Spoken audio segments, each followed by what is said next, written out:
Today it is my distinct honor to welcome back to the show our Secretary of State and candidate for governor, Brian Kemp. Welcome back to the show, Brian. Happy to interview Brian Kemp, somebody who I admire very much. He's lived in Atlanta since 1980. I know a lot of people here, and I know a lot of people from Athens. And basically, I know a lot of people who know you, and I have talked to them, and they've all said since the beginning of when they first met you as a child, you've been honesty, integrity, character, morals, and values have been integral to your life as a person. Tell us a little bit about how important that is to you.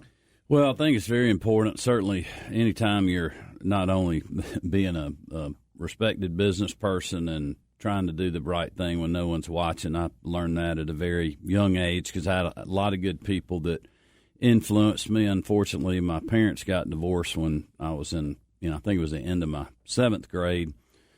But still had a great family that cared about me, and that was very important in my life, obviously, growing up. But also had some really good influencers as a kid, being around Billy Henderson, who was my high school football coach. He just passed away here recently, but Coach Henderson, he's a very unique guy, one of the greatest high school football coaches ever in the state of Georgia, and he won 3 different state championships in 3 different sports, which is kind of unusual.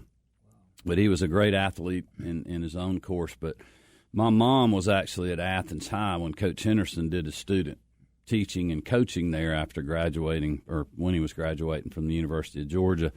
So when he came back to Athens in the early 70s, I was immediately exposed to him. He had a big influence on me as I was growing up, and obviously when I played for him and was a captain on my senior year in high school. And so that taught me a lot about doing things the right way and about hard work and being disciplined and being committed to something, not only yourself but to your team. And my wife had the same experience with him because she, knew Coach Henderson growing up, was a cheerleader at Clark Central. And then also, believe it or not, my Little League baseball coach, a guy named Bobby Joe Fuller, he had sons he was coaching. I played on that team, and just a great man, hard-nosed, but knew the game, made you play it the right way. If you didn't do it the right way, he'd make you run around the Little League field during the game, which is very embarrassing. So really? You didn't want to do that.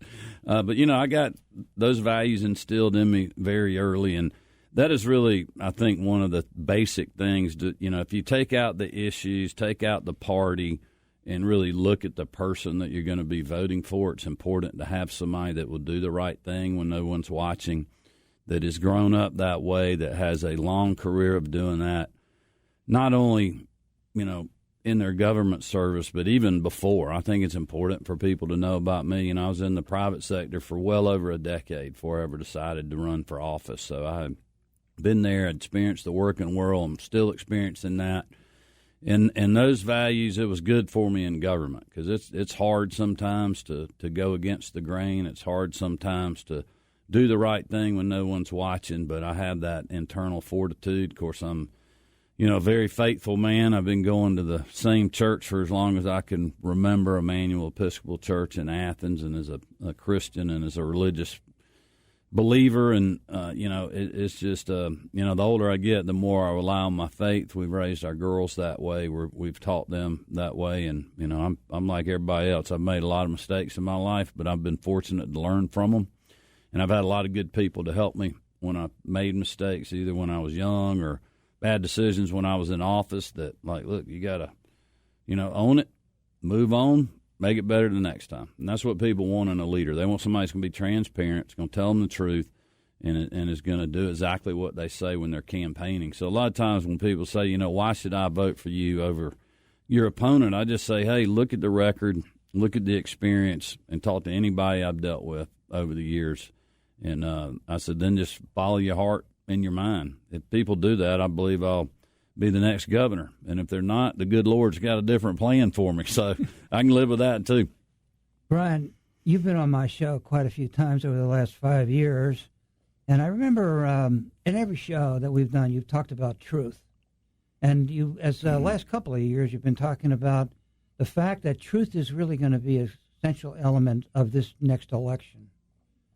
And I would like you to address that, but my producer over there is giving me the evil eye, saying we're almost at a commercial. But when we come back, we're going to talk about truth and how important that is. And politics lately is kind of a little bit difficult, and truth is really kind of has to be found. Yeah, there's a lot of non-truths in politics. A lot of non-truth. And so anyway, my producer says move on, so we'll be right back after the break.